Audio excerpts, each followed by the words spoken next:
Hey, what is going on YouTube? Aaron here. We are back, and we have a very exciting video for you guys today. Playing a little bit off of the Destroyer video I made yesterday. This video teaches us a lot as well.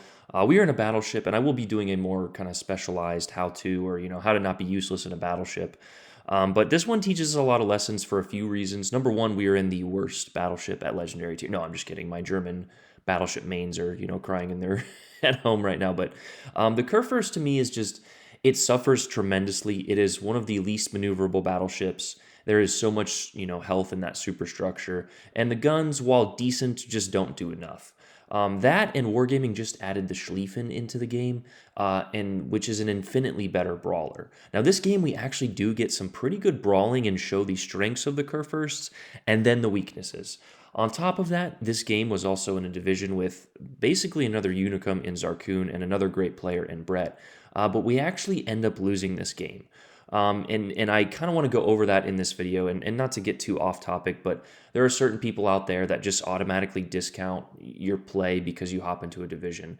While yes, divisioning can tremendously help you deal with the potatoes, by simply hopping in a division and loading up, you are not going to go 100%. You may go 60% if you're decent.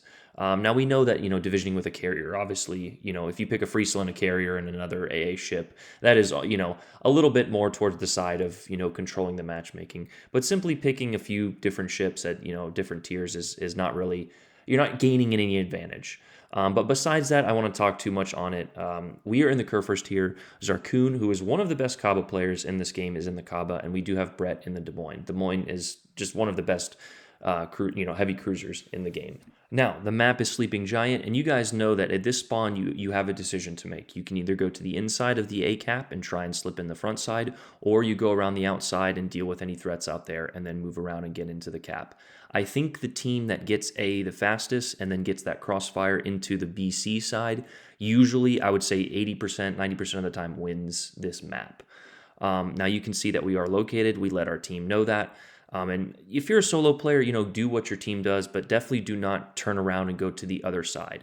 Usually the right side or the east side of the map there is kind of, just a cluster fudge of everyone kind of huddling up between those two islands there, and you can see it developing as we speak. So if you spawn on this side, you are the more important flank.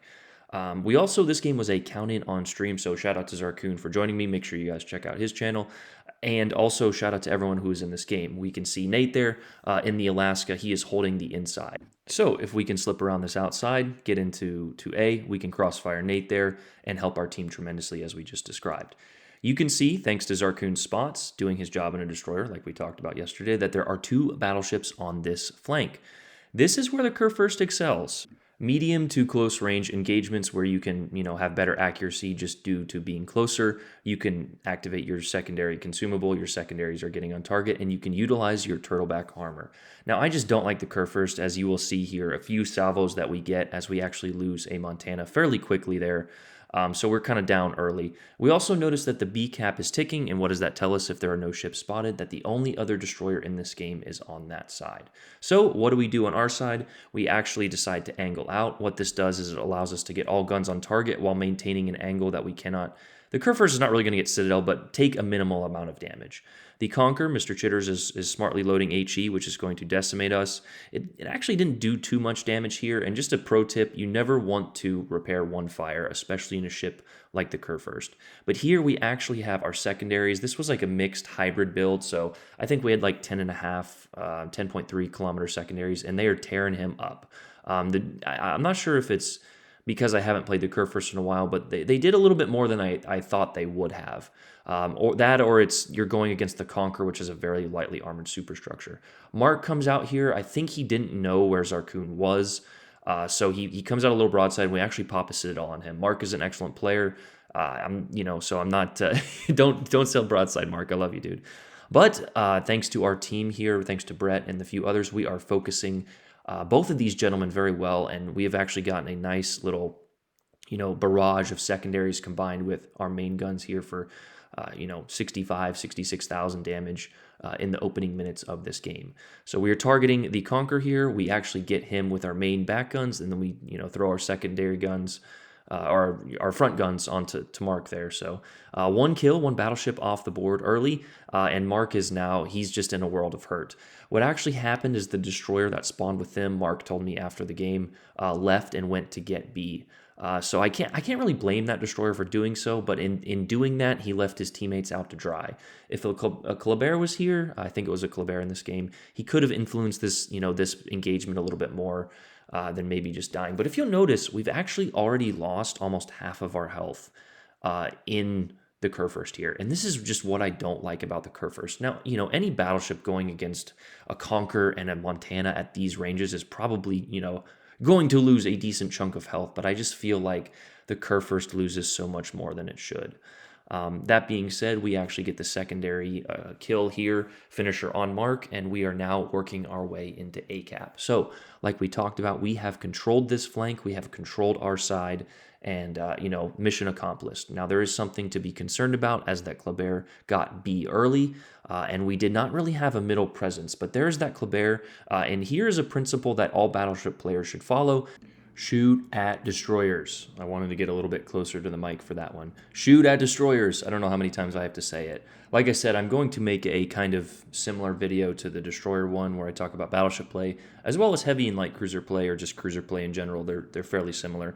But shoot at destroyers. If you'll notice there, we actually connected 2 shells on that, and that is damage that, overpen damage, even if it is, 10% of your total gun caliber there, it's still damage that destroyer has to deal with. Destroyers are generally low health ships, and ships like the Kleber and the Kaba that have higher health pools than something like a Shima are difficult to deal with if you don't shoot at them. But I think our team radared. We did have a Des Moines or another cruiser there on that north side of the sea island there, so I think that's how the Kleber was spotted.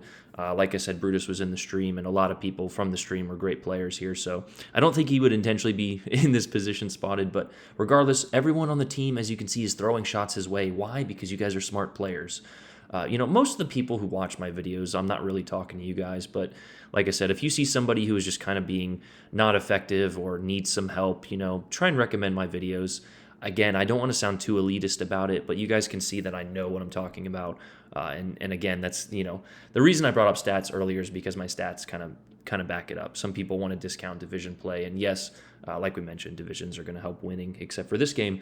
But you still have to win the game, right? Not, if it was very easy to get 100%, people would do it. But regardless of that point, the principle behind the last 3 minutes of blabbering there is shoot at destroyers. But thanks to, Brett and the Des Moines there, that Kleber is down, and now we have a huge advantage. I'm watching this back, and I can't believe we lost this game. If you're looking at this scoreboard right now, I can't believe we lost this game. We are a few battleships down, but those ships are doing, the enemy ships, because of, what we've done on our side, only have one option, and that is to push through to sea. I really wish our battleships would have stayed on the outside there. I wish they would have taken a farther position northeast, and what that would have done is force those ships to either contend with them or, come back into the middle and fight with us, which would have opened up a crossfire from those ships in the northeast.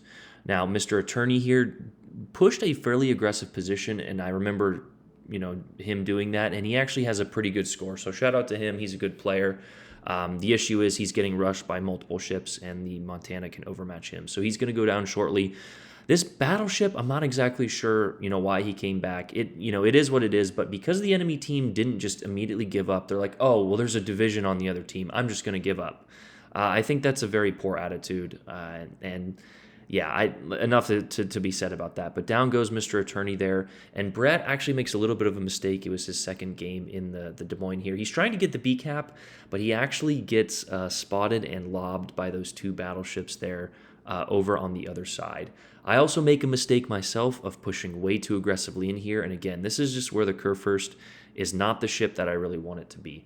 I should have waited, and I should have definitely, there Brett gets smacked by that Yamato, almost a dev strike. So good shot to that Yamato and that Alaska, I think, and down goes Brett. So in a matter of moments, the enemy team has taken what would have almost been a loss, and they are making it a manageable game. We threw a shot on Twisted there, and Twisted is an excellent player as well. He made sure to set up a little bit of a crossfire by staying in that position and not pushing with his team. And now I am definitely going to be farmed by a Worcester. The Worcester can actually bow tank my shells. Now it does have an outer 25mm plate that is very accessible if you just shoot at it. But the issue is here, I'm more worried about these battleships. They're both very, healthy, and I kind of wanted to, I'm going to be honest, guys, I wanted a replay.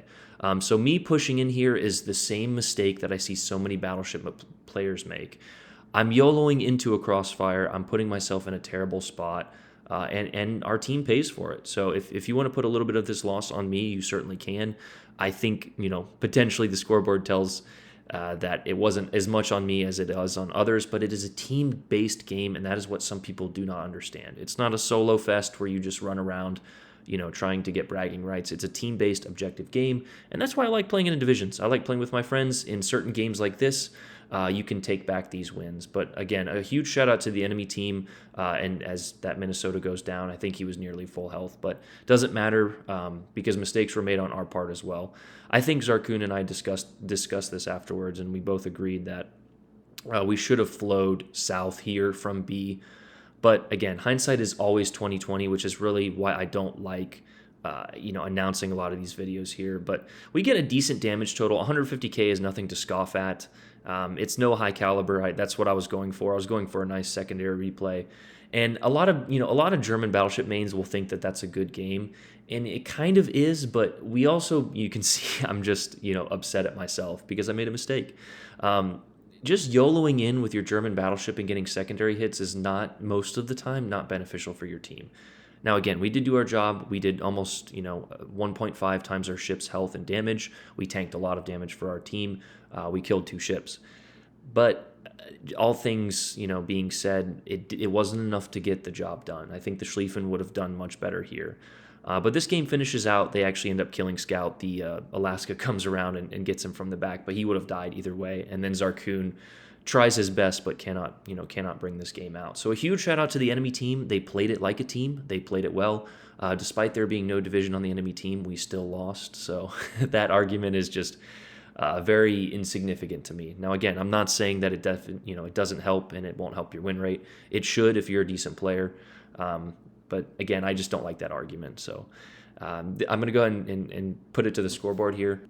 So here we are at the end of the match. A few decent scores, 1,300 for us, Zarkun, 1,400 from Scout, the Des Moines. And actually, a few decent scores on the enemy team. The Alaska got a crack in there. The Yamato got a high caliber. I'm not exactly sure if those two gentlemen were in the game, but Twisted got an excellent score as well. So like I said, it's more of a shout out to the enemy team. They did very well to overcome those, those odds and those circumstances and win the game. But that being said, guys, I hope you guys learned something from that. I also wanted to post a video in which I lose. A lot of people are like, well, you only post your best replays and stuff. And it's like, well, yeah. But this is also just a reminder that, edited videos and these voiceovers, we always make ourselves sound better. And I probably, did the same in a few details that I didn't exactly remember at the time. But like I said, here is learning from your mistakes and trying to become a better player. I think, Zarkun and I both agree that we probably could have played that differently in order to win. Again, I don't know how much is on us as opposed to the rest of our team. As I said before, it's a team-based game. But that's the video, guys. Hope you guys enjoyed it.